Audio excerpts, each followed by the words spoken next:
Bonjour à tous, vous écoutez Jade FM, vous nous écoutez en vraie radio sur le 99.7 et www.jadefm.fr.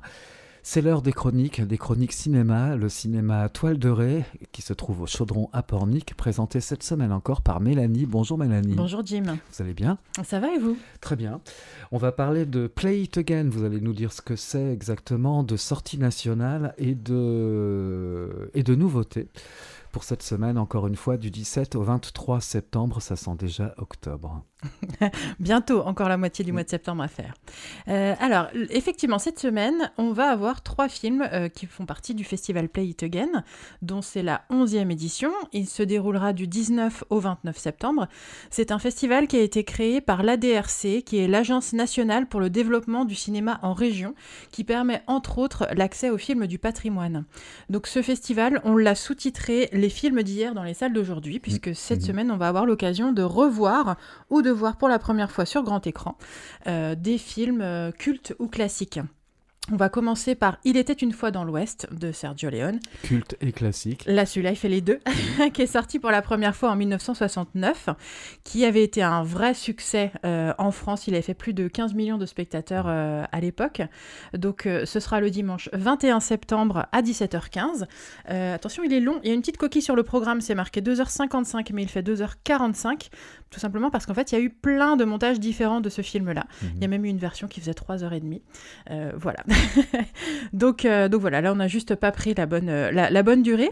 Après vous me direz, on n'est plus à 10 minutes près pour cette longueur de film là.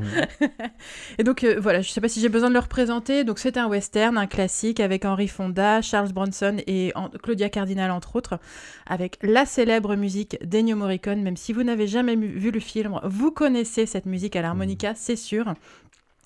Et voilà, Sergio Leone, c'est un maître dans l'art du western. Il avait fait entre autres Le Bon, la Brute et le Truand.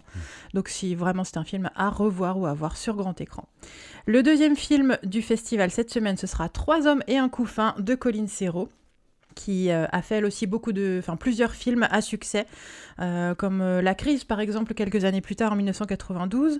3 hommes et un couffin, ça date de 1985. Ça avait été un très gros succès aussi en salle. Il y avait plus de 9 millions de spectateurs à l'époque. On fête donc cette année les 40 ans de la sortie du film. Ce sera le lundi 22 septembre à 20h30 en version sous-titrage pour personnes sourdes et malentendantes. Les 3 personnages principaux, c'est donc André Dussolier, Roland Giraud et Michel Boujna qui se retrouvent avec un bébé sur les bras. Et c'est pas forcément évident pour des hommes qui n'ont jamais côtoyé d'enfants. Ce film avait eu 3 prix au César 1986. C'est une comédie qu'on a toujours plaisir à revoir. Et le dernier film du festival cette semaine, c'est La Noire d'Ousmane Sembène, qui date de 1967. Ousmane Sembène, c'est un réalisateur et un romancier sénégalais qui a immigré en France, qui a fait des études de cinéma à Moscou parce qu'il était membre du Parti communiste à l'époque. Et c'est un petit bijou de cinéma. C'est certainement le moins connu des 3 films du festival cette semaine. C'est le premier long métrage produit et réalisé en Afrique subsaharienne qui traite de l'histoire de l'esclavage, de racisme, de sexisme. C'est l'histoire d'une femme qui est emmenée, entre guillemets, dans les bagages de colons français qui rentrent en France pour être nourrice, sauf qu'elle se rend compte que finalement, elle va être tout sauf nourrice. Elle va être enfermée dans la maison à faire le ménage, toutes les tâches quotidiennes, très ingrates, et elle va subir beaucoup de racisme et de sexisme jusqu'à l'emmener à un point fatal. Vraiment, c'est un film à découvrir cette semaine. Il y a également qu'une séance, ce sera le mardi 23 à 21h, 23 septembre. Un film de 1967, et d'ailleurs c'est le plus ancien de ces 3 films que vous avez retenus. Tout à fait, exactement. Et on vous présentera 2 autres films la semaine prochaine, puisque le festival se poursuivra encore pour quelques jours. Play It Again. En sortie nationale cette semaine, je vais commencer par vous présenter L'intérêt d'Adam de Laura Wandel. C'est son 2e long métrage. Elle avait réalisé Un monde en 2022 qui traitait du harcèlement scolaire à hauteur d'enfants, vue d'enfants en primaire. C'était vraiment un film très très fort. Ce film-là est très fort également. C'est à nouveau un peu un huis clos. C'est avec Léa Drucker et Anna Maria Bartolomei. Anna Maria Bartolomei, vous connaissez peut-être pas son nom encore, mais vous connaissez son visage. C'est elle qui joue le personnage de L'événement d'Audrey Diwan, l'adaptation du livre de d'Annie Ernaux, pardon, j'ai failli oublier son nom. Et ça, voilà, ça se passe dans un hôpital. C'est un enfant qui est malnutri et qui est hospitalisé et donc on soupçonne sa mère voilà, de maltraitance, et ça se passe vraiment. Léa Drucker joue une infirmière qui va essayer à la fois d'aider l'enfant mais à la fois d'aider la mère, un petit peu contre sa hiérarchie.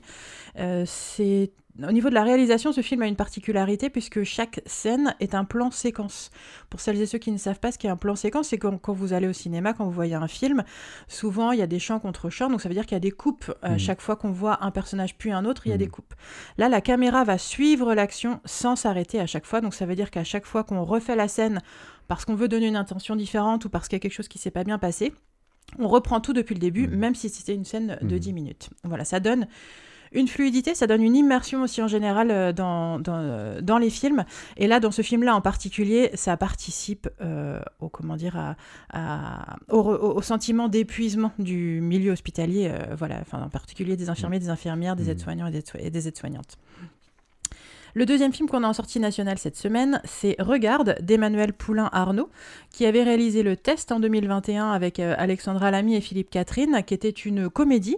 Et cette fois-ci, c'est une comédie dramatique plutôt avec Audrey Fleurot et Danny Boone et le jeune Ewan Bourdelle, puisqu'ils jouent. Donc Audrey Fleurot et Danny Boone jouent le rôle d'un couple divorcé, dont le fils, à l'adolescence, commence à avoir des problèmes de vue, et des très gros problèmes de vue qui vont peut-être l'amener jusqu'à la cécité.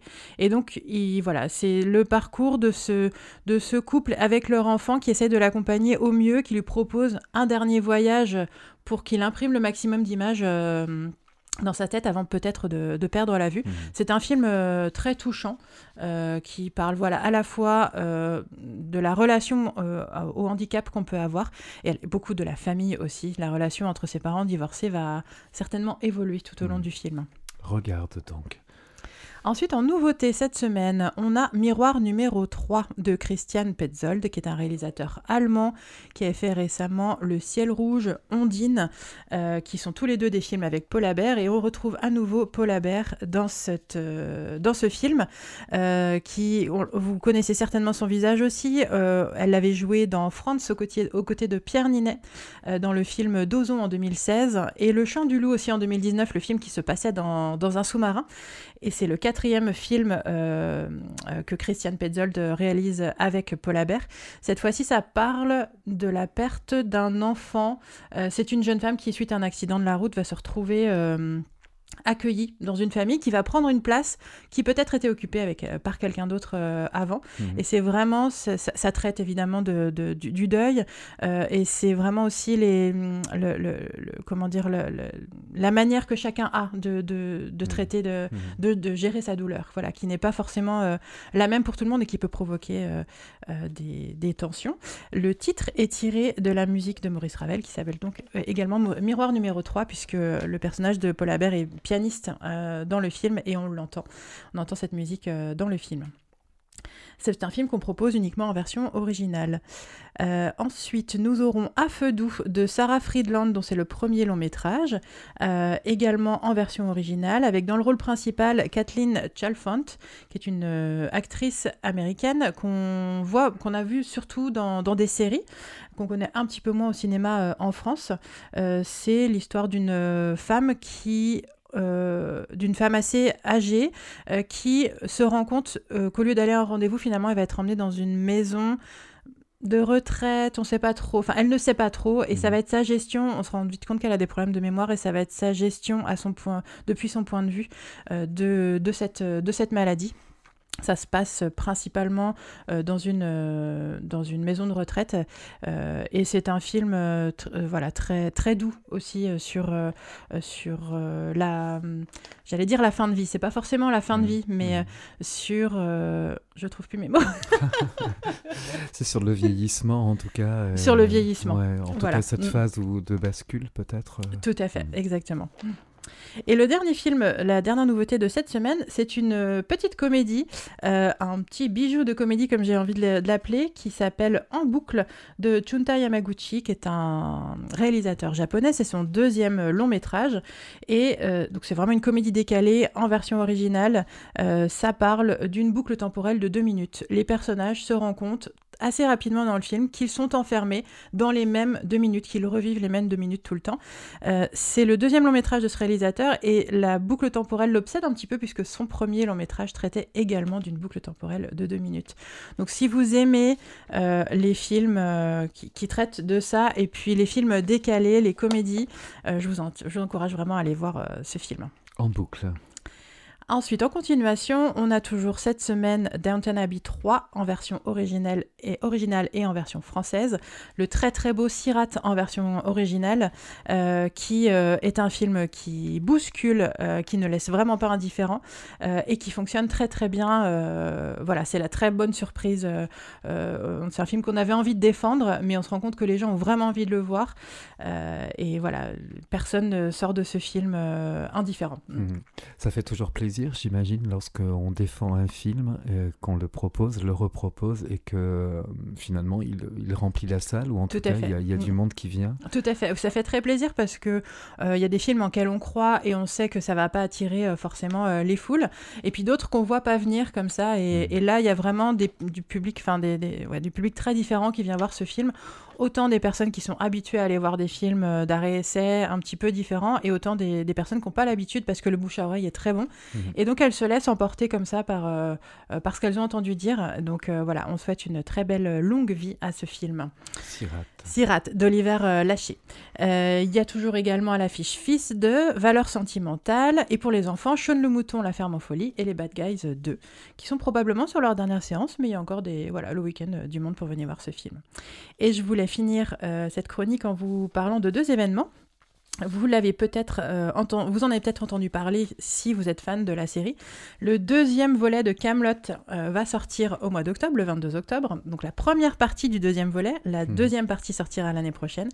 Et pour vous remettre un petit peu le film précédent dans la tête, on fait une séance spéciale, donc Kaamelott premier volet, d'Alexandre Astier, pardon, je ne l'ai pas précisé, le vendredi 26 septembre à 20h30. C'est le film qui était sorti en 2021. Et ce soir, si vous ne savez pas quoi faire, je vous rappelle la séance du film Le Vivant qui se défend, qui est un documentaire de Vincent Verza, c'est à 20h30 en partenariat avec l'association Hirondelle. Merci beaucoup Mélanie, encore plein de très bons films, très variés les uns par rapport aux autres. Pour cette semaine du 17 au 23 septembre, on se dit à la semaine prochaine. À la semaine prochaine. À bientôt.